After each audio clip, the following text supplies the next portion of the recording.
Yo, what up, guys? Welcome back. We're on the clock. I am your boy Caleb, and today I'm joined by a very special guest. I am joined today by the mad scientist over at No Ceilings, Tyler Rucker. All right, Metcalf. Oh my gosh, Oh my I God. literally, I literally built that up in my head. I'm like, all right, got this nice intro, and then, oh, I flubbed it. Tyler Metcalf, it is a pleasure to have you. I am a big fan of yours and Rucker, so that's probably why I normally think of you guys together. How are we doing tonight? I'm good. I'm gonna get so much crap for this in the group chat now, but no, I'm good. I appreciate you reaching out and having me on. Yeah, absolutely. I mean, I've kind of had a couple of the No Ceilings guys on the feed. We've had Steven, we've had Rucker himself, and then we've also had Nate and Nick made an appearance in this series with the War Room. So it was only right to have the kind of the whole crew make their appearance. And you guys, I've always said you guys are kind of, I try to hold myself up to your guys' standards in terms of like the quality of talking basketball and stuff like that. So it's always nice to kind of have you guys on to keep my standards high and keep pushing for the top of the cream of the crop, as we can say. And we have a couple guys in this kind of pivoting into the conversation. We have a couple of guys in this list of players that from this draft class. We have these guys are kind of rising to the top. You know what I mean? As we started the season, we'll start with Brandon Miller. He was a guy that I was pretty high on. I had him in my top 10 preseason. And it was mostly based off of some of the things I saw in the AAU stuff when he was playing for team final, I believe, or it was Brad Beal elite. I'm not sure, but watching that final game from, I think that's the EYBL final.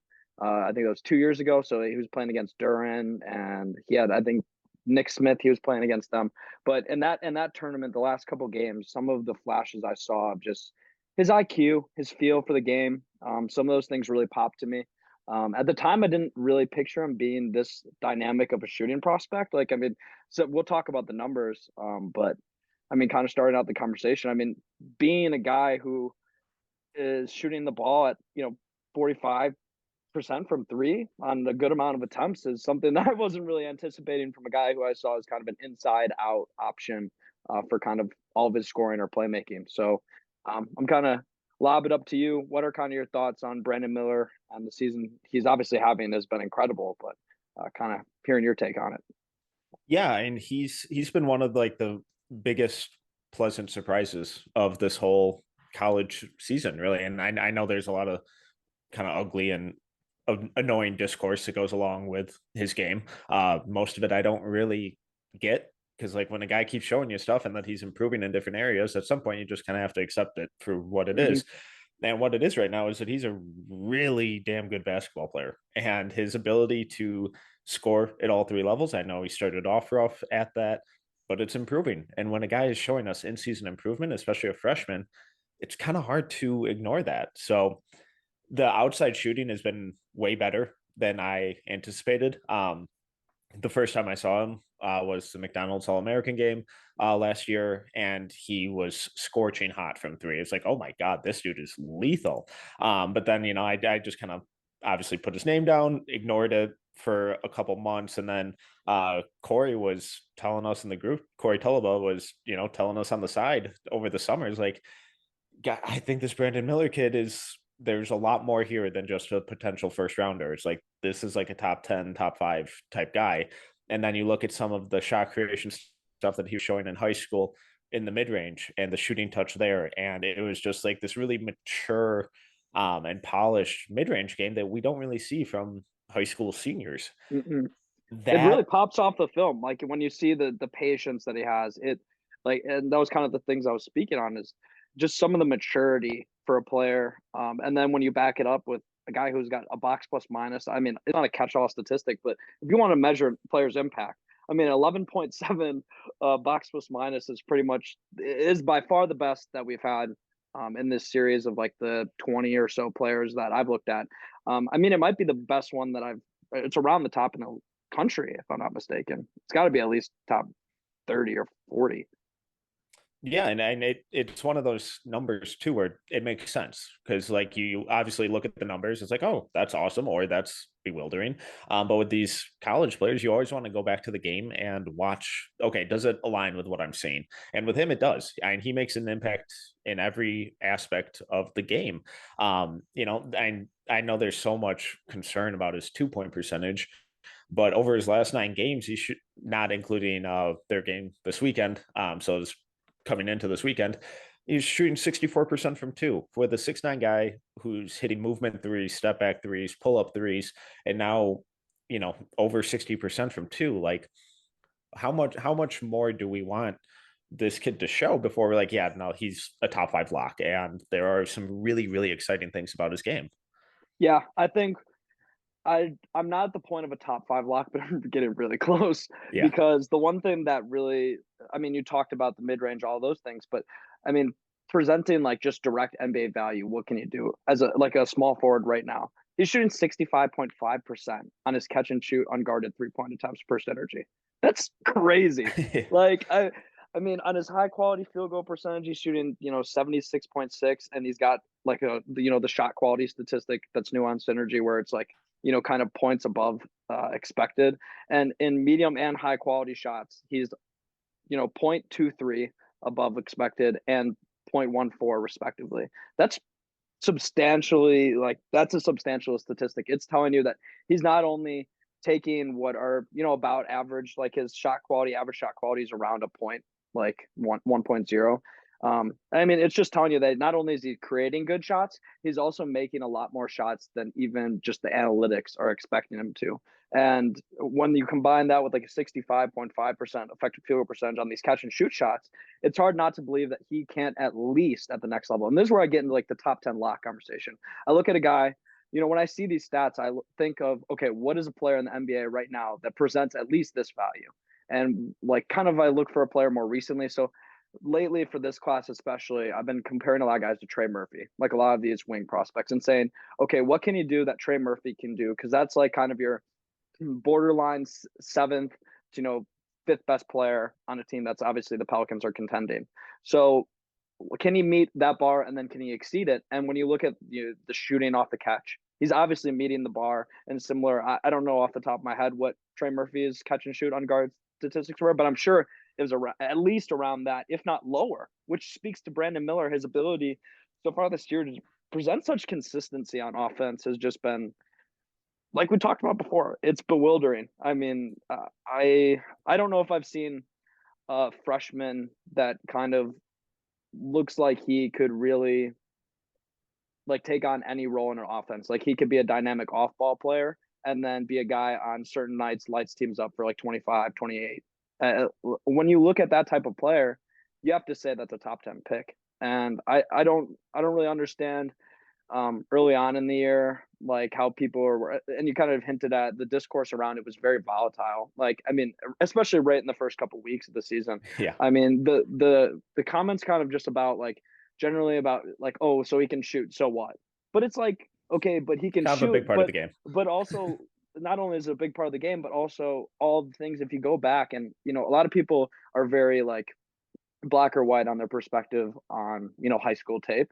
And when you go back and look at the high school tape and then you account for the fact, oh my gosh, he's clearly gotten in the gym and worked on his consistency shooting from deep because he knew it opened up all these areas in the game that he's already so proficient at for being 17, 18 years old when we're seeing these flashes.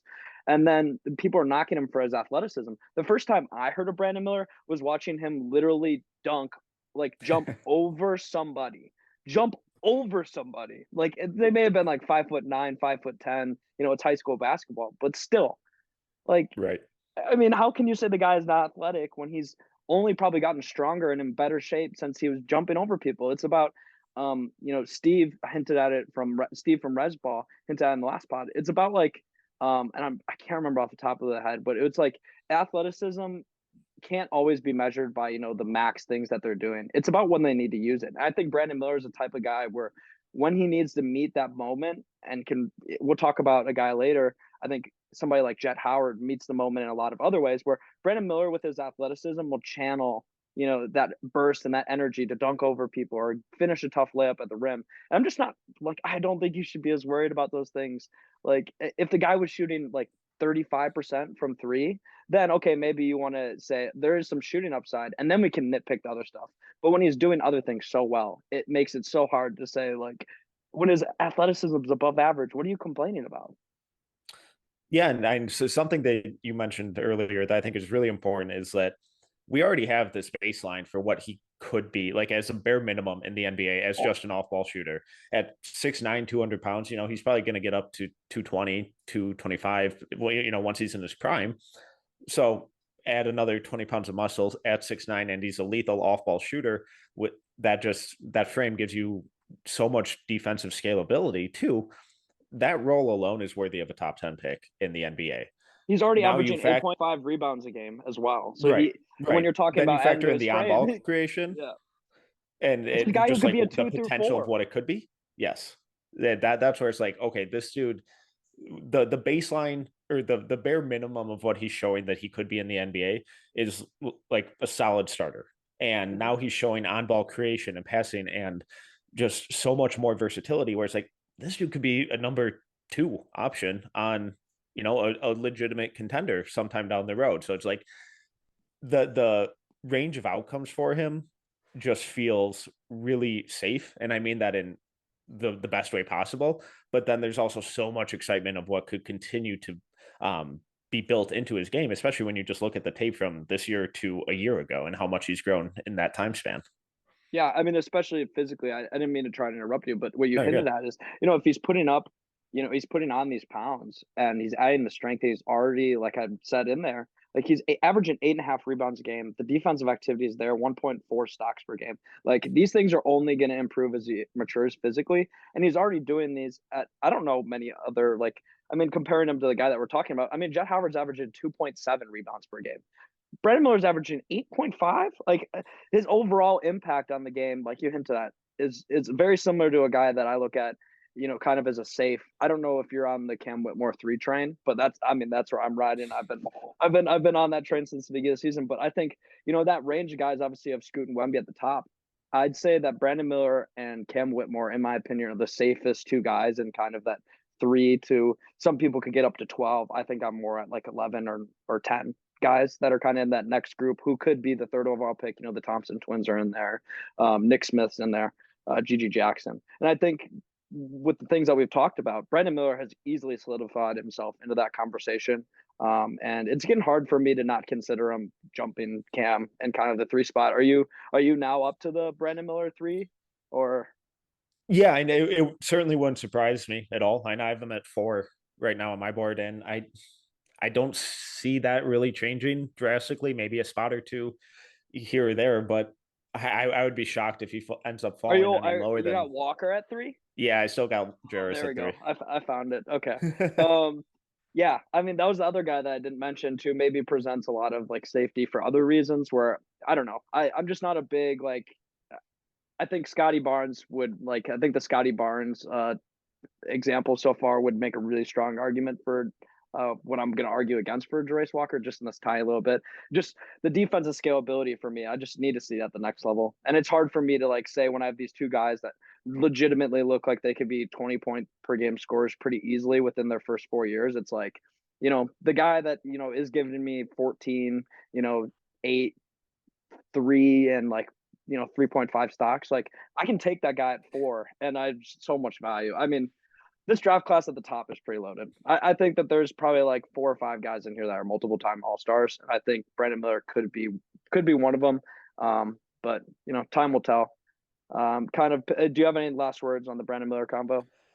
No, just enjoy his game. There's so much there to love, and when he gets heating up, it's incredible. And for like no ceilings, we did a playback with for the Arkansas Alabama game, and he was awful for 80% of that game. And then second half, they just run like 6 straight plays of running him off screens, and he just drains 6 threes in a row and is up to 18 points in the blink of an eye. It's like, oh my god, this is fun. And when kind of I know Alabama runs more of a spread out, a high pace offense that resembles more of what he'll experience in the NBA as well. But when you kind of continue to surround him with better shooters and better playmakers and all of that kind of stuff, and but no means am I trying to slander anyone on Alabama right now. But when They're you just young. wait, They're right, young. but when you just factor put him into that situation at the next level, it's tough to envision him not translating a lot of what he's showing this year. Yeah, I 100% agree. I think at the minimum, you're looking at a player who can have an impact in, year two. And I think he's contending for, maybe bench minutes or depending on the team. I mean, you look at the Pistons. I know that's where he went in your guys' mock at 3. So it makes sense to me. I would rather see Whitmore there, but that's for a different day. Kind of moving the conversation on to another guy who's really ascended up a lot of boards, including my own, Jett Howard. I know that you're a Michigan fan. Are you an alum there? Is that kind of where No, that stems from? just grew up watching. My mom and stepdad are from Michigan, so grew up watching there. I went to Minnesota, so Oh, alum word. there. Yeah, I'm not a big fan of either of the schools. Just you see the Badgers flag in the background, Yeah, and yeah, we'll yeah. talk more. I was gonna let that slide for now, but Yeah, yeah. We'll see how it's looking in tournament time. But a guy that I've kind of come around on because maybe it's the narrative is that I really shouldn't like his dad as much, but I was actually a big fan of the Fab Five. Jett Howard is really interesting prospect. I think that when you watch some of the film, you can really get tricked into thinking along a line if you're not looking at the whole picture. And I think that this is where some of the people that are maybe too high on him, and then also the people that are maybe too low on him, kind of get caught up. Is some of the flashes are really really good. Like coming off screens, he has great like mobility. Like I think that his agility is something that's really underrated. Off the bounce, he can do some really impressive things. The 3-point shooting, although it's been kind of up and down at times, has impressed me with some of the shots he's able to get into and make and convert at times. But then at the same time, it's there's other moments where I kind of would like to see a little bit better shot selection. I'd like to kind of see him get himself into easier looks or create easier looks for his teammates. And by no means is that I mean that he's a bad playmaker. I think his playmaking, we can probably get into a little conversation about it. It's actually been really pleasant, and he takes care of the ball really, really well, which speaks to not that's not really something that's uncommon for a kid who's a player of a coach, let alone an former NBA player and college basketball superstar in his own right. But just kind of when you look at the whole picture, it's very hard to not kind of along the same lines of the conversation with Brandon Miller. A lot of these things, he just checks a lot of boxes that are very safe. And when you look at some of the things they can do above average, like, just a shot making in general, I talked about the shot making statistic. He's right up there with Brandon Miller. Brandon Miller's got a 0.18 shot making rating or whatever per synergy. And Jett Howard's got a 0.14. It's a lot of the same stuff. I talked about coming off, handoffs and off screens. He's in the 98th percentile on synergy, and some of just the clips and some of the reads that he's able to make, like live dribble reads, are really impressive. And those are the things that get me going. Is some of the stuff that is ran out of modern offenses, kind of like we talked about with Brandon Miller. That off the handoff, coming off a screen on the wing, all those actions, the curls are very very regular now in the NBA. It's a lot of 3-man game on one side of the court, and I think Jett, very similar to a guy like Franz Wagner, does these things very well. So I'm kind of pivot the conversation. I put a lot of words out there, but like I said, painting the big picture, a player that does a lot of things that just impress you. Yeah, and he's been incredible this year. I had him in the lottery coming into the season because I liked a lot of what his IMG film suggested, that he could be like in just like a 3-and-D role. Obviously, we can get into the defense, but the offensive role has been way more than I anticipated, and just the shooting early in the season, it was just lethal off ball stuff. He's running off screens, hitting spot ups, hitting movement threes. It's like, God, this is incredible. Where did this come from? And now as the season is continuing to, progress, he's showing more and more wiggle on ball and ability to get into like these mid-range step backs and come off of or run the pick and roll and get to his shots out of that. So it's kind of similar to Brandon Miller as he's excuse me, as he's showing us in season improvement and more and more into his game. It's really easy to get super excited about it. And the way he runs off screens, they give him the plays that they run for him when they curl him off pin downs or whatever. He has 5 or 6 different options, and they let him. He has the freedom to make whatever decision that he thinks is right and really read and process what the defense is doing. Not many freshmen get to do that. Obviously, being the coach's kid helps a little bit, but he's I don't think if he was incapable of doing that, they would still be letting him do it. So the fact that he's processing the game at such a high level on basically every possession, it's really, really impressive for what type of player he could be going forward. I don't think he's ever going to be a primary initiator or anything like that, but I think he's maybe, a second or third starter who really elevates a lineup. Yeah, I mean, with the 2.1 assist to turnover ratio, it's hard to not consider the fact that he could be a tertiary or secondary playmaker. When he's kind of going out with units where they're kind of expecting a little bit more out of him on the ball. And I agree with the things you talked about. The ability out of as a freshman to make some of those, handle some of that responsibility and then execute those reads without, making mistakes. A lot of guys talk about, getting these repetitions in. It's about learning from your mistakes, especially for freshmen.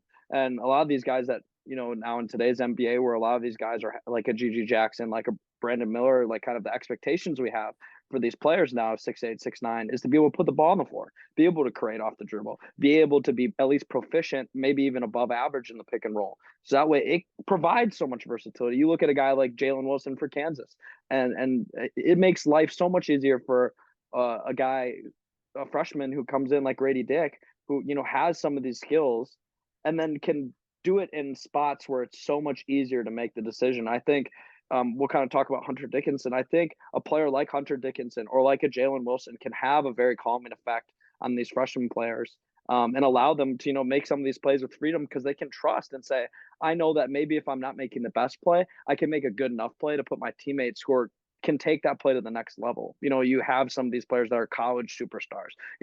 There's the term like, there's NBA prospects, and then there's like guys that are just, college stars, like a Hunter Dickinson, like a Zach Edey, and some of these guys have NBA translatability. But when you look at a player like Jett Howard as a freshman, doing some of these things, and then I don't know how confident you are in Michigan, but I've been able to stay relatively confident in them because when they are playing well, they are really tough to beat. And I think when they're at their peak is when Jett Howard's got the ball in his hands for, at least periods in the game, and he's able to get opportunities to create for himself. And like I said, I kind of skimmed over it. He's not making mistakes. He's not Yeah. learning from these mistakes. He doesn't have to. And when you're able to keep getting repetitions that you're finding success, it's hard to look and like there is no ceilings, you could say. It's hard to find one for a player like this, and I think the conversation is very similar around Brandon Miller. Where are you at, kind of? Because we talked about Brandon Miller's defense. Jett Howard, I hinted at the 2.7 rebounds.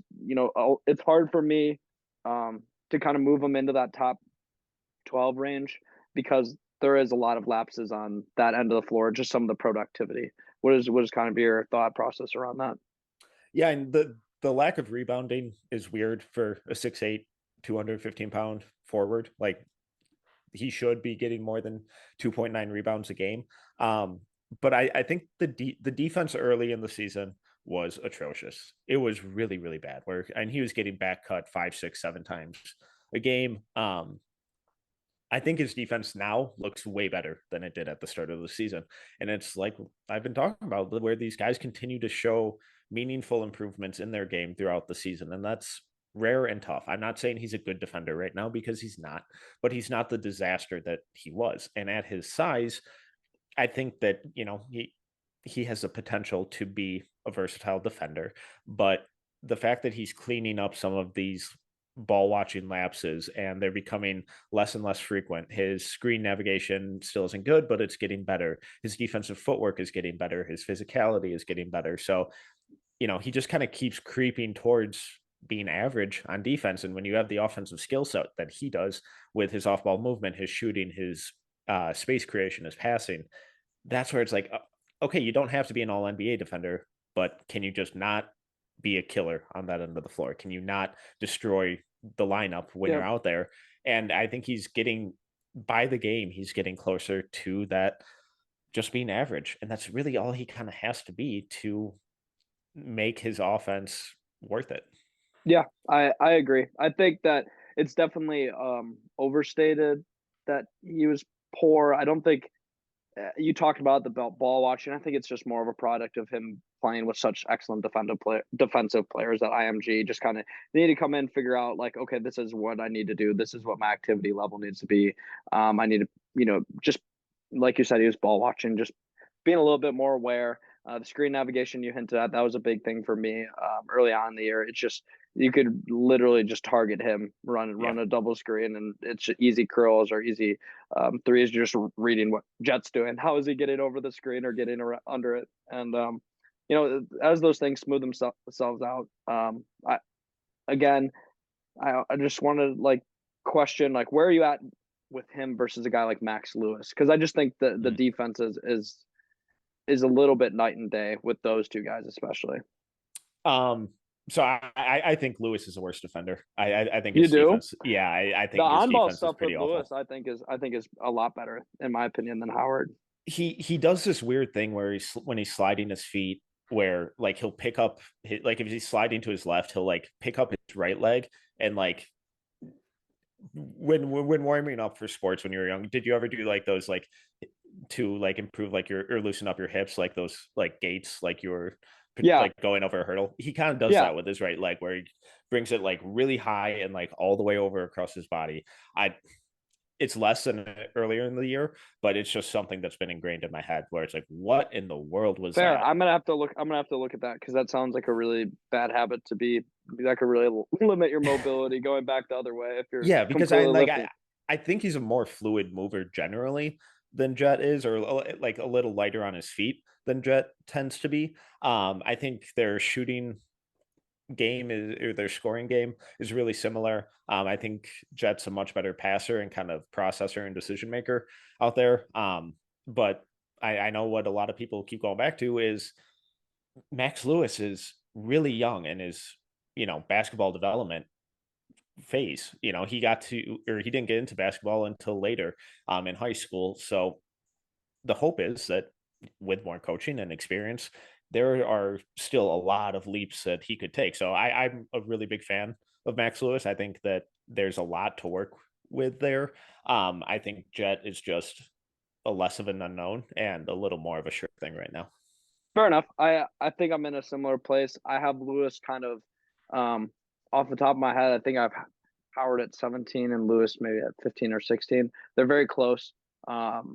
They're right after that clump of guys that we kind of hinted at before. They're an interesting pair of guys for me to kind of rate because I'm like all over the place with Filipowski right now, and Same. I think Filipowski is a guy I probably will have higher than both of them slightly at the end of the year. But some of the stuff, like he's just so up and down, especially on the defensive end with Filipowski. It's just hard to buy in, especially with the amount of usage and how weird Duke is playing. Like, it's just very inconsistent. So, I've liked Jett Howard. I feel like he has a more sure kind of role now as the season's progressed with Michigan. I think he'll definitely have probably a more consistent output towards the end of the year, which will probably put him a lot higher on a lot of people's boards.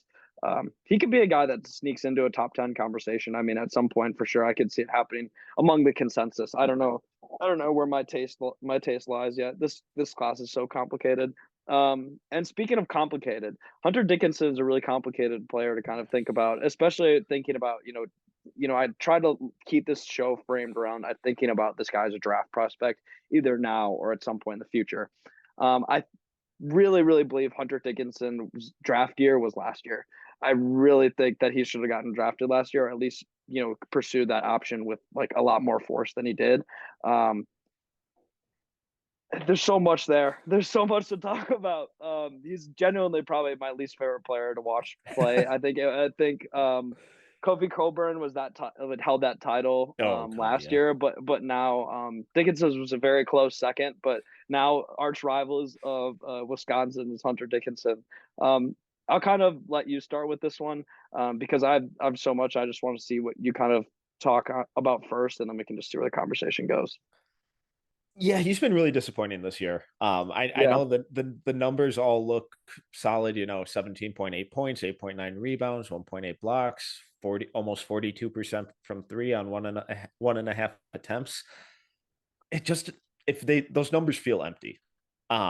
It feels like he's taking kind of a step back from where he was last year.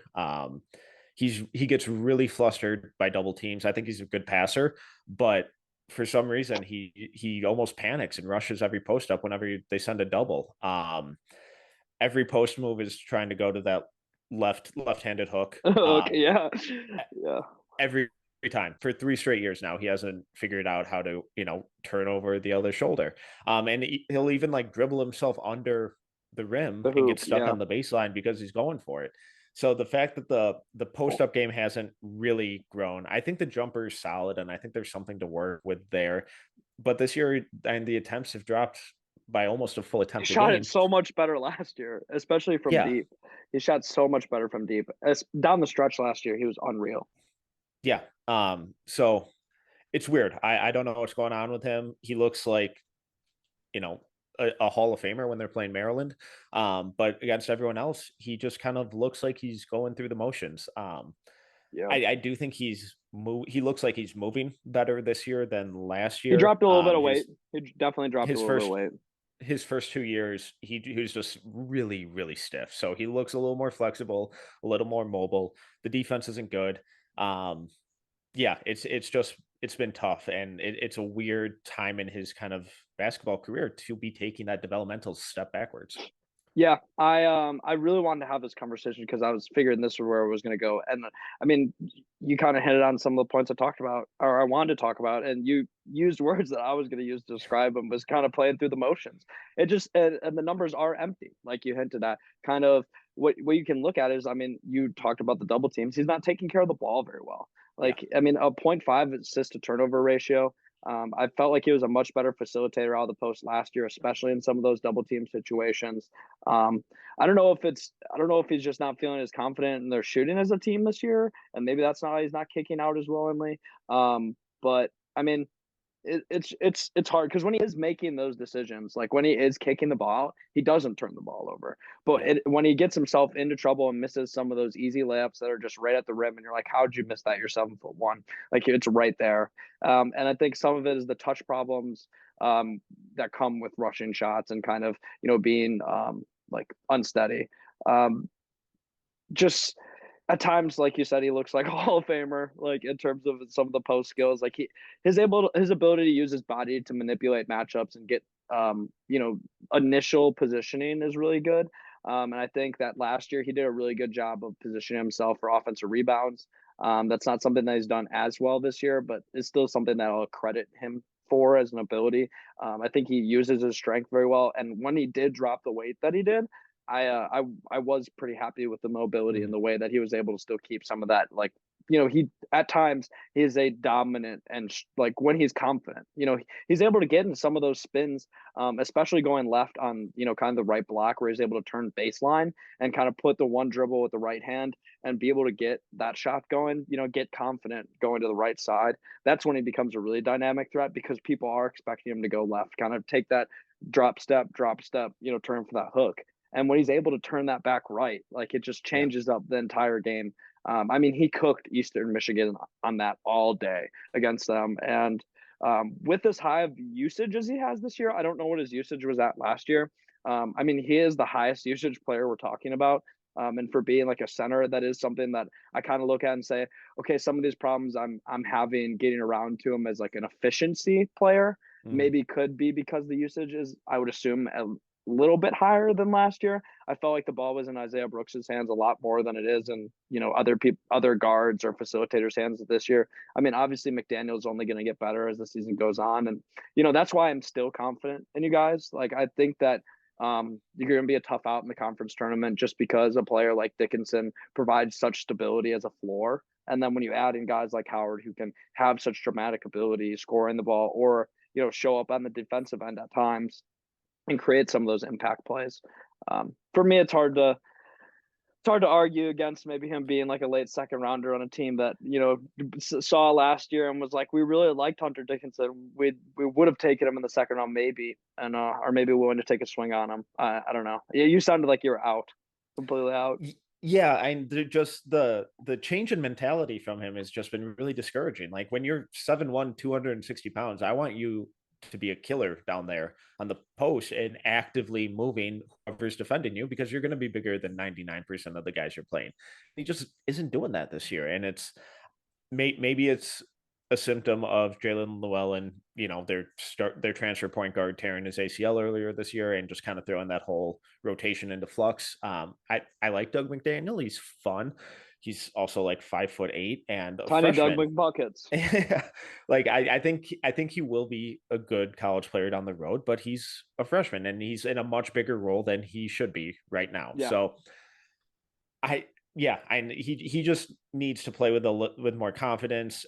He needs to stop letting Swagger. I think he uh, needs to uh, play with more swagger. Like I think he, when he plays like when he's shooting those mid-range jumpers and then he's talking back to the other team as he's like, yeah, kind of back, that's when you know he's in the zone. When he's taking some of those shots with no hesitation, and when he gets into kind of that type of mindset, that's when he becomes that type of player that you alluded to. That's genuinely like a Nate Smith Player of the Year type of player in certain games again. And it doesn't really matter who's guarding him at that point when he plays yeah. like that. And that's the biggest thing that you talked about. He's bigger than 99% of the people that he's going to play against.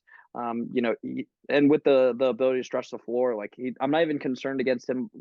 Against like Zach Edey or something like that, because he can, clear out that bottom of the paint. And, I want to see more high-low passing, hitting guys out of the high post. I think those are all sets that, they were running a lot more last year. And I just don't know kind of where the coaching, philosophy shifted. I don't know if maybe it is just, you hinted at the inconsistency of lineups. Just brings a sense of unreliability, I'm sure, to everybody that's playing, especially like a star player. So I don't know. I'm still a believer. Yeah, and at that size with the passing, the scoring touch, it's not difficult to convince yourself to be like, yeah, I could see 8 to 12 minutes of this guy in the NBA. Like maybe he builds on something more once he kind of learns how to protect the rim more consistently or Yeah. defend the pick and roll, I should say, more consistently. Like there are tools there. It's just when a guy goes back to school and doesn't Get better get meaningfully substantially. better. Like I'm Yep. always for guys going back to school. I think it works out all the time. But if you go back, you better show that you're improving in some area. And he hasn't done that this year. Yeah. Yep. I think that pretty much sums it up pretty well. But I did feel like you're the right person to talk about that because most of my belief in him revolves around a lot of the things I saw last year when I Yeah. was, at the end of the season, he was just undeniably one of the best players in the country. And it's just tough to see kind of how this season's gone for not only you guys as a team, but specifically him as a player in terms of his draft prospect outlook, I guess.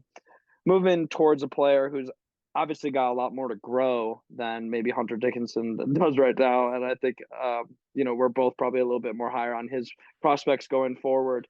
Jaden Bradley for Alabama has been a really pleasant surprise for me. I feel like I've said that about most of these guys, but I mean, he's genuinely, I don't know if there's any freshman guard that I came into the season, like I had him in my top 100, like Mhm. preseason, and he was in there with conversations of guys like Adu Thiero, Tega Owe, of like kind of that Andrew Road, other random like mid-major prospects that I have crushes on, lower down or whatever.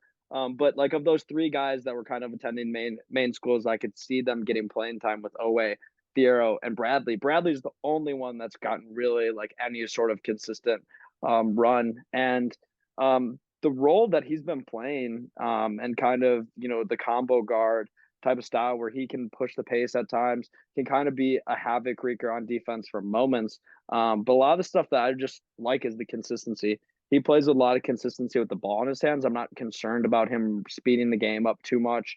That other people, can't kind of keep up with that pace, and then he's kind of just playing 1-on-5 at times.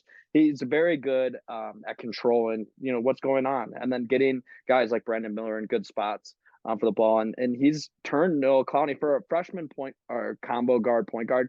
He makes plays that, he's made Clowney look really, really good at times. And I think the one thing that I'll probably want you to start with, obviously the glaring thing is the lack of 3-point shooting. And I mean, it's not even that he can't do it. I like the jumper enough to be convinced that it could be a thing. He just doesn't shoot them. He's just not generally a huge jump shooter. Not a terrific finisher at the rim, but he does have an exceptional floater. I love his runner. That's been super fun. And yeah, I mean, some of the defensive stuff is pretty impressive for a freshman. Just the consistency that he plays with, and in terms of effort. I mean, energy and effort are two things that you don't really have to ask for from any of these Alabama freshmen. Yeah, and I'm just going back to like even his high school film. When I was watching IMG games for Jett and Keontae and Jarris, Jaden was regularly one of the guys who was popping off the screen. Where it's like, God, who is this dude? And it's like, oh yeah, okay, just a top recruit going to Alabama. Of course, he's a stud. And that speed, that change of pace, that burst, that the athleticism that he played with at IMG, it's translating to Alabama immediately. I think he's one of the most fun guards in the country in transition. Does an awesome job of getting to the rim. The finishing there is a little inconsistent, but that'll happen when you're 6'3" and a freshman. So Yep. I have a lot of faith in it. He doesn't shy away from contact. He initiates contact. I think he's a smart passer, good ball mover, sees the floor well, not super dynamic in his playmaking, but the ball rarely ever sticks with him. And just like his general decision making is really sound. So he's been a really pleasant surprise. He's earned and delivered in a much bigger role than I anticipated coming into this year. And it's like, would it really shock me if some NBA team convinces him to stay in and they take him early second round and give him, a guaranteed contract or something? I I wouldn't be shocked. And I would, if I was betting on it, I'd still assume that he comes back because he's got to show something with the Yeah. shot. And it's He's gonna have a just, much bigger. And I'm sure that he knows instantly that Clowney and Miller are both probably gone. yeah, So I mean, Clowney's definitely starting to cement himself to being like a most likely gone, yeah. and Miller's definitely gone. So I think he's going to be confident in his ability to go back and make some improvements, and then also have the usage growth, and have more minutes. He's only playing 23 minutes a game right now, and still, I mean, the per 40 numbers would be pretty solid. I mean, around like 17 points per game, for a guard getting around 6 rebounds and, 7.2 assists. All those things are solid. Like I can't look at that and say, like you hinted at, if a team's willing to convince him, I I wouldn't bet against it. But I mean, I think that he's one he's definitely the easiest out of those three guys. Like the Thiero, I think if I was a GM of the team, I would be convincing Thiero to come out. I don't know if you watched much of the Kentucky deep cuts, but I mean him and Livingston, some of the flashes that they have, and just the kind of disaster that Kentucky has turned into this year has been really frustrating for me. Same thing kind of with OA, but it's hard to argue with trying to give OA minutes over Sherfield. But Bradley's the most clear one that I could see him cementing himself into a draft stock at the end of the season. That was kind of the point I was getting to is, as the conference tournament rolls around, like when the best players are playing more minutes and he starts to get up towards 27, 28 minutes, and the usage is going to stay around 20, like is going to have opportunities to make a case this year to be a draftable prospect.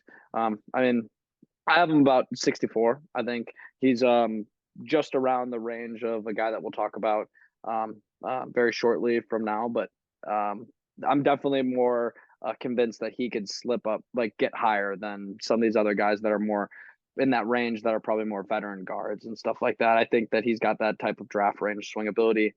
Do you think that his fit and going forward, if he kind of is focusing on improving one thing, do you think his ceiling's higher as a 1 or as a 2? I feel like if he really, really doubled down and tried to turn himself into a point guard, some of the stuff in transition convinces me that he could probably be a backup point guard. I don't know how much worse than he could be than a guy like Cam Payne if he gets those touches and has that type of development. You know what I mean?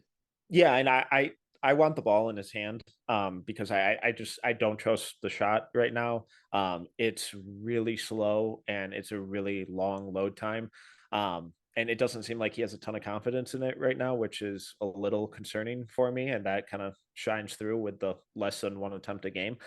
So ideally, I'd want to just put the ball in his hands and let him run and let him make the right decision to find shooters or cutters or rollers, and or whoever. But it's that lack of shooting is just a big hang up for me because at 6'3", you got to show something Mhm. from out there, and maybe it takes him a little longer to get there, but there's so much else that he can do. I just really hope that the shot gets to at least average ish, so he can really show what everything else that he does and how impressive it is.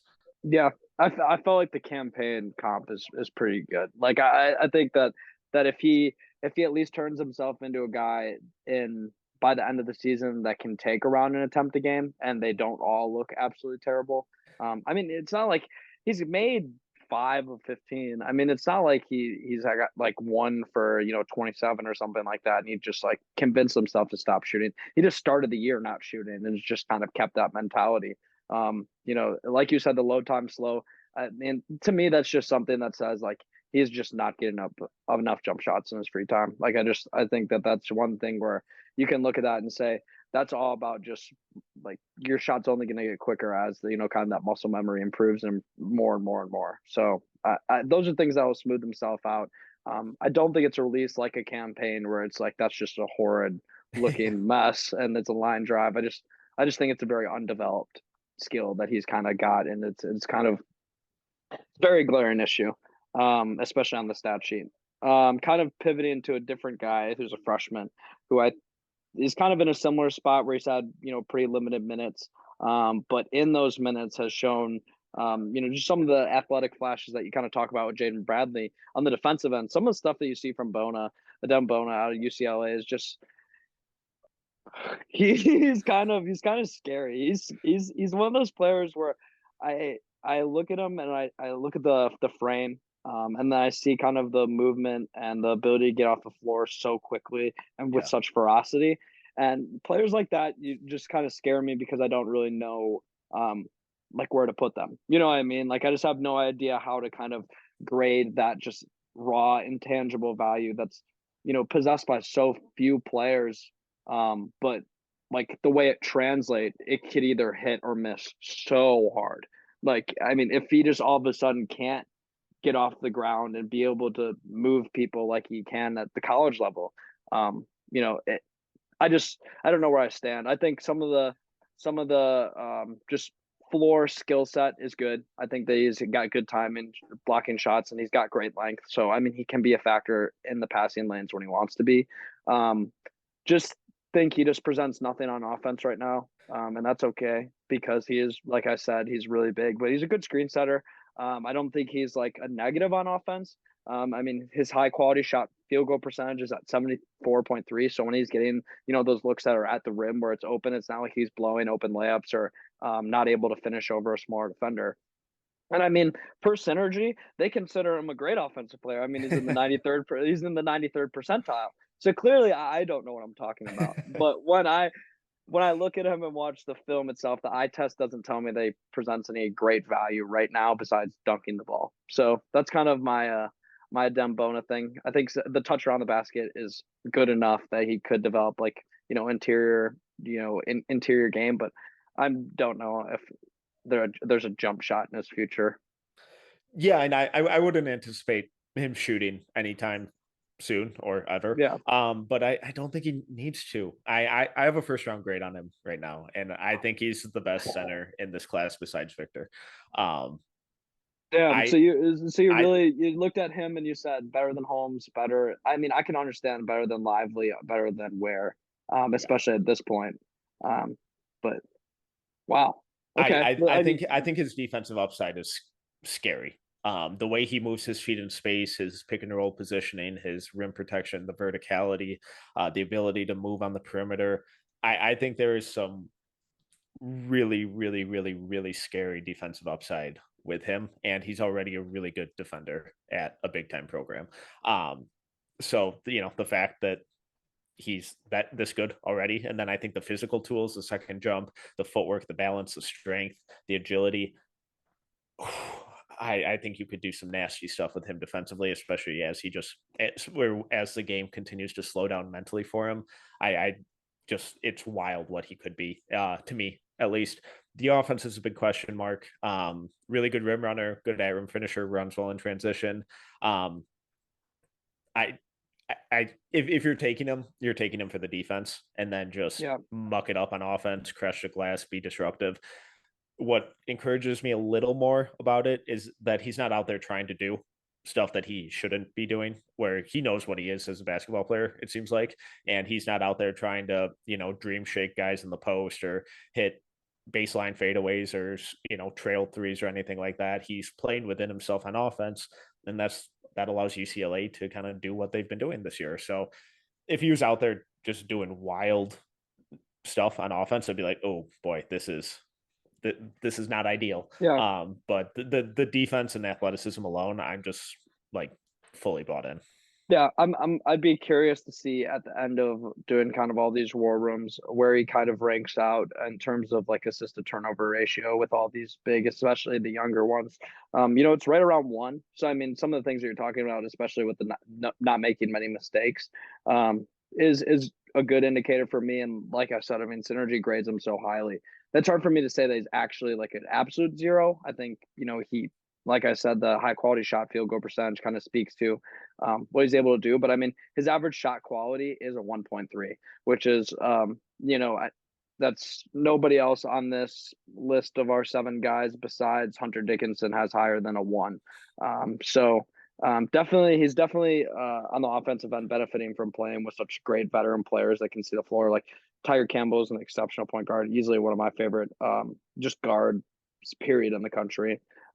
But like you said, the defense and stuff. I mean, I kind of opened it up with the conversation, kind of hinting at like he's a guy where I don't really know where to put on my board because of the moments where I see him play with such just reckless abandon for everybody else except for himself, and kind of just tries to just. It looks like when he goes up to block shots, he genuinely wants to like pop the ball Yeah. at times, and that's something that you look at that and you say, there's not many guys that are probably going to dunk over him in the NBA or be able to really move him out of there. So I can definitely, with this conversation, I'll probably move him up a bit. I think I have him in the 50s right now. He's probably I have him right around by where Clowney is. And he's just above Brazil. I mean, obviously Brazil with a lower body injury. I'm probably so much higher than a lot of people are on kind of keeping him up there in like the 40 range. But just like that's kind of the class of players I have him in right now. And I could see him entering where I have Ware and Lively. It's just like, he's 6'10". I think genuinely where the game is going, it'll move back to where some of these 6'10" to 7-foot players will be definitely more proficient than like the 7'2" kind of slower stumbling centers. Especially talking about backup centers. I mean, commonly teams now are going to house like a true 7-footer kind of on their bench just to have it in case they run up against a Jokic or Embiid, or even sometimes Giannis if they want to scheme a certain defense. But truly where the NBA is going is these are what the high quality backup bigs are all going to look like. They're all going to be 6'10" to 6'11", and they're either going to be guys that strictly protect the rim and play, like a Bona, play, top 20 center in the league caliber defense, or they're a guy that can stretch the floor, go get a lob, kind of do that Robert Williams, or like, it used to be the more the Draymond Green, but I think Robert Williams does a much more like kind of dumbed down example of it, which kind of the dribble handoff at the perimeter, make the easy read, kind of skip passes. I think, could Bona get to that point? I'm not convinced that he couldn't, because I think that he is a smart player. For a freshman, like you talked about, not many mistakes that he makes, especially on the defensive end, which is where I get a lot of the reverence I have for kind of his IQ. I just don't know if I'd take him over a player like Holmes, where he kind of does a lot of the similar things on defense, maybe not with the same like flash, because I don't think Holmes is probably as great of an athlete, but I think Holmes can be just as consistent when he wants to be. And then he can already do some of those things on offense of like that Robert Williams modern role, where he kind of comes in, does a couple dribble handoffs, sets a couple screens on the perimeter, rescreens maybe a couple times. There's nothing, like I said, nothing convincing me that Bona can't do it. Holmes can do it now. So that's kind of where I lie on that conversation. Maybe Holmes is my best big besides Wemby right now. I mean, unless you consider like Gigi Jackson a big or a wing. Kind of depends. But Yeah, I'm a wing guy for Jackson. He's a three. agreed. Yeah, He's a three. So kind of moving towards maybe guys that probably we're not going to have as spirited of a draft conversation about, but kind of talking about Chucky Hepburn, who's been for Wisconsin. We got to talk about your Michigan guys, so you're gonna have to bear with me a little bit. But Chucky Hepburn's a guy who kind of has a very very interesting kind of path as a player. He's a player that I kind of first got the inkling of when he committed to Wisconsin out of Nebraska, 3-star guard prospect. And I was like, all right, who is this guy?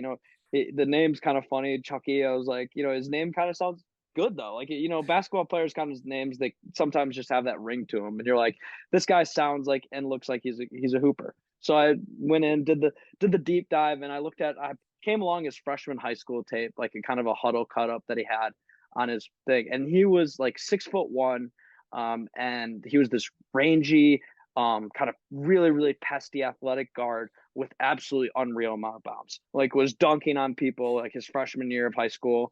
And so I was like, oh my gosh, how's this guy a 3-star? Like, what did we just get the best? Like, did we just get the best 3-star prospect in the country? And I mean, it's probably looked like probably for that class we maybe did, but he's definitely not the player that he was in high school. And unfortunately, it's because he tore his ACL in between his sophomore and his junior year. And that kind of capped a lot of what he could be. But what I will applaud him for is the player that he's turned himself into. I mean, yeah. for a guy who's supposed to technically have, athletic limitations, he is an exceptional on-ball defender. I mean, there is few players in the country that have the motor that he does on the perimeter. He embraces the challenge of guarding the best guard every single night. He loves getting after it. I mean, one of my favorite games of the entire year was watching him and Cam Jones duel, kind of in their both of them were just raining step back threes, and kind of Chucky was able to get the best of him at the end of the game, and it's just because Chucky's an absolute dog in the defensive end. 1.9 steals, and then kind of getting into the stuff that he's able to do so well. Not an exceptional finisher at the basket, but I actually really, really love when he takes his time and kind of posts up smaller guards. He has exceptional footwork inside and has a great feel for kind of how to shake defenders with like 1 or 2 fakes in the post and just get an easy layup. Some of that stuff just I watch it, I'm like, this is good basketball, and I'm happy. This is good basketball, and happy.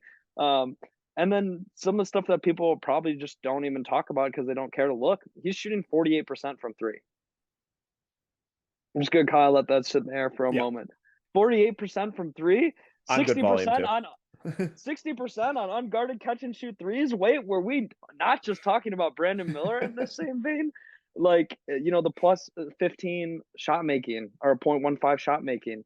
The biggest concern, I mean, the most glaring concern on like out of any of these players, all these stat deep dives that I did, all this homework, 33.3% on high quality shots, which is like, I don't really know how to feel about it, but a guy that had a very similar kind of not as glaring of a lapse in this was Gigi Jackson when I did kind of my deep dive on him. Statistically, kind of looking through these shot quality things as they kind of first got introduced. And I can see where the lapse is. He's, got negative 0.62 on high quality shots. But only 4.8% of his shots are high quality. So that means even though his high quality shots are considered high quality, really all of his shots are tough shots. And kind of this is a symptom that we saw with kind of Johnny Davis and the Wisconsin offense, where these high usage players, Chucky's getting the highest usage on Wisconsin at 24.1, kind of turn into these guys that look like really, really inefficient shot makers, but from the spots that they're really, really comfortable and get consistent good looks from, they can be exceptional.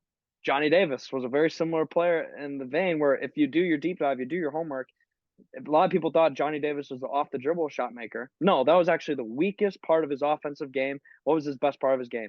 His catch and shoot from three. He was the best 3-point shooter in the Big Ten on unguarded catch and shoot jumpers last year. Johnny Davis was, and nobody kind of looked at that. And here, Chucky Hepburn's kind of doing a similar thing. I just don't think he has near the upside that Davis had because of his size and some of the above average athleticism that he possessed. But I mean, the shot making for Chucky Hepburn, 0.34 on medium quality. So, even when he's not getting these high quality looks, the stuff in between there isn't far off.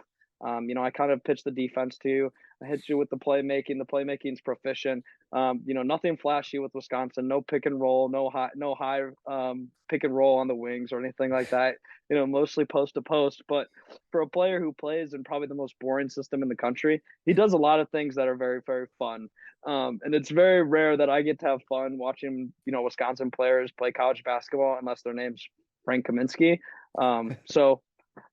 There's kind of my Chucky Hepburn soapbox. I've been waiting to talk to somebody about him. And I feel like you've watched enough of him that you can kind of combat me here on my overindulgence of the Chucky. No, he is fun. The size is obviously the big issue. I mean, ESPN has him listed at 6'2". That feels generous. He's 6'1". He's 6'1". I've stood face to face to him. He's 6'1". The hair maybe adds an inch or two. Oh, there we go. But yeah, and like you were kind of hinting at, I grew up in Wisconsin, so I'm very familiar with that system that they've been running for the last 150 years. It doesn't do anyone favors in getting easy shots. The fact that he's shooting 48% on almost 4.5 threes a game, that's incredible. Do I think he's that good of a shooter always? No, he's not going to be a near 50% 3-point shooter, but I think he's showing that he's a 40 plus or low 40s in that range. And the free throw percentage has taken a jump. The free throw attempts have taken a jump. The steals have improved. The assists have improved. The rebounding's improved. It's all improved. And the big thing that really stood out to me with his game this year compared to last year, it looks so much slower for him, where last year he felt like just like this ball of chaos out there where it's just uncontained energy, where it's just when it clicked, it was awesome. The chaos guy. He was the chaos guy between the Brad Davidson and Johnny Davis consistency, and it worked for last year. And I mean, I'll let you keep going. I love the point that you touched on about the slowing down, because I mean, it's so obvious. Yeah, and this year he's reading the entire floor, and he's not just relying on his quickness and his feet. He's actually processing stuff at a really high speed, and he just looks calm and composed out there, which he didn't last year. And that's huge, especially for a young guard to take that big of a jump in his processing ability by his sophomore year. That's really encouraging. The defensive stuff is fun. He has awesome feet. He really gets into guys. I think he has some of the quickest hands, at least in the Big Ten, if not the country. So I really wish he was like 6'3", 6'4". Like if he was that, it's like, okay, now we're talking about a dude. But the knee injury, the lack of traditional NBA size, it's concerning. It'll be fascinating to see where the there's not a lot of verticality coming from him. he's a very to the floor player. Yeah, but if he continues to show that he's for sure a plus 40% 3-point shooter throughout this season, and I would assume that he comes back next year. And if he does that for 2 straight years with the improved efficiency and processing, and the defense is what it is, it's like, okay, it wouldn't totally shock me if this guy finds his way onto a roster. I told him when I met him, I told him that, you're going to have to put in a lot of work, because there's going to be a lot of people that don't like you and a lot of people that doubt you. But when you can shoot like he does in the clutch, it's hard to argue against a player that helps you win consistently time and time again. I mean, obviously they don't have clutch stats like publicly accessible for college, but I mean, if I could see his clutch time, like 3-point shooting statistics, and then be able to focus in just on step back threes, I mean, that number would probably be alarming, because that is probably my favorite shot in basketball this season has been the Chucky Hepburn step back 3 late in the shot clock, or late with 2 minutes or less left in the game. And like you kind of talked about, if he was bigger, he'd be a guy. Like he would 100% be a guy this year. I think he'd be a guy that would probably get first round conversation the wingspan. I think he's got probably like a plus 2-inch wingspan. So if you're talking about guys 6'4" with a 6'6", 6'7" wingspan, I mean, with his defensive activity, the footwork that you talked about, he's just a guy who's obviously been playing with a lot of confidence for a long time, and has known that nobody can really guard him, and nobody can really get past him. So it's hard to argue for me with guard prospects like that. Another guy that we're going to kind of talk about, who maybe it doesn't have the scoring, like, some of the scoring numbers maybe won't seem as absurd, but the playmaking is. And with that same type of defensive ferocity, with a little bit more length, is a guy like Dajuan Harris for Kansas. He's kind of got the same symptom, especially of this new NBA where everybody's got to be 6'6" or taller. Where when you're 6'1" or 6'2", even if you have like a 6'6", 6'7" wingspan, like it appears like Dajuan Harris might have. I mean, his length is pretty absurd. Yeah. But he's a little bit more enticing to me as a conversation because I feel like he doesn't have the verticality limitations, getting off the ground that Hepburn has, and then he also provides very very similar things, and very very close to the same level. I'd put Hepburn maybe a tier above him in the perimeter defense, and maybe a little bit better hands, but Harris is not far off, if not right in there in the conversation, probably like top 5 defensive guard in the country, definitely top defensive guard in my opinion in the Big 12. The isolation defense 99th percentile, 98th percentile off screen defense, not 86th percentile pick and roll ball handler defense. I mean, when you can kind of get those three clumped together and they're all pretty high, even though synergy statistics can kind of be misleading, it's hard to argue when a guy is that consistently not letting people score or creating turnovers. So that's kind of just those are the most glaring things statistically for me. Around the same type of proficiency shooting from three, just nowhere near the volume. I mean, it's kind of half the volume, but still an exciting player and somebody that I have a lot of confidence in. The 3.3 assist to turnover ratio really pops. So I kind of let that sit in there, and you can kind of give me your pitch on this one. The last one was a little bit of me pitching to you, so you might have to do a little bit of you pitching to me here. Yeah, and he's been one of the best defensive guards in the country since he got to Kansas as a freshman. Concerned with him, well, there are a couple, but first glaring one when you immediately see him, he's tiny. I mean, he's listed at 6'1", 175. That feels generous. But the defensive IQ, awareness, positioning, the feet, the hands, it's scary good. The fact that he's been like that defensively at Kansas, playing 16 minutes a game plus since his freshman year. That's awesome. And I think that defense would translate pretty quickly. He would obviously get targeted because of his size. But I think he'd hold up though against he's so ones smart and twos. crafty about how to just he knows he's small. Obviously, he's always been that size, so he knows how to compensate for it. The passing this year has been the big jump. You mentioned the assist to turnover ratio, but when you just watch him and how he runs that Kansas offense and how they run in transition, it's controlled, it's thoughtful, but there's flair and there's like really high level playmaking that's behind it now that didn't really show up in the previous seasons, where he's delivering no look bounce passes to cutters and making awesome hit aheads, driving kick to shooters. It helps when Grady Dick's one of those shooters. Gives you a little more confidence on that kick out. Yeah, for sure. It's kind of like what we were talking about with Hepburn. The game has just gotten so slow for him, and he's just reading every inch of the floor on both ends. It's awesome. The shot is still a big question. I mean, just under 2 attempts a game, but it's at 43%. That percentage is awesome. The volume is not.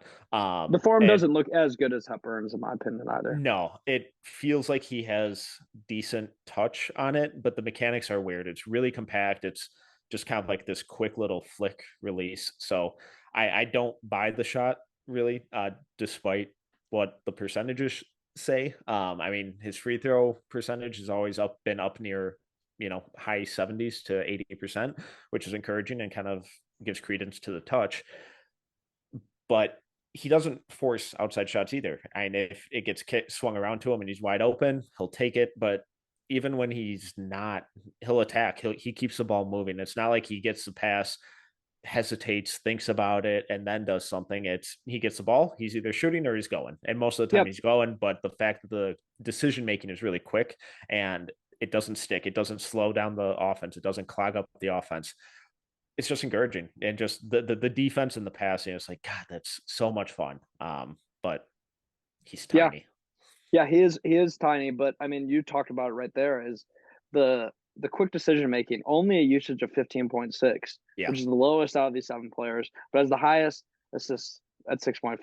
I mean, his assists are almost half his usage, Yeah, and which I is think like his a assist number that rate you don't is really. over 30. I think he's like Yeah, top 30 that's in the country with it. unreal. So, I I don't know. Kind of the game that I'll play here and the game that we'll play here. Another weird like little basketball analogy from Caleb tonight. Which guy is more likely to become Javon Carter? Chucky Hepburn or Dajuan Harris? Because I mean, when I think about impact guards, like small impact guards that get spot minutes still today. Still no team in the NBA will not let Javon Carter sit in free agency for any substantial period of time. And it shows every time he steps on the court. I mean, I've watched Javon Carter cook. Just a small little story time because I love Javon Carter. He was on the Suns, and obviously I'm from Wisconsin as well. And I'm from kind of the Milwaukee area, so I've been to a handful of Bucks games.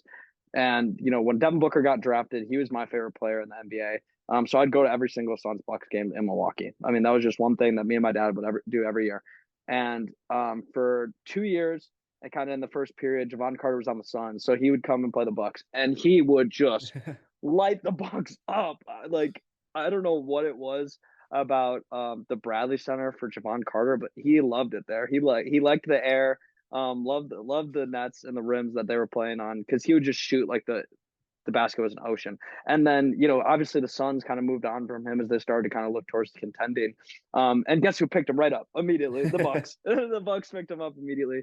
I just feel like that's a fun little anecdote, but still, like I mean, genuinely though, the only way that some of these guys at this size are going to be able to get minutes is being able to shoot with the proficiency that a guy like Javon Carter does, not only off the bounce but off the couch, and then also can play consistent defense and not give up, substantial like you talked about it with Jett Howard. Are they able to play good enough defense with obviously with these two guys? Defense is kind of their strength versus offense.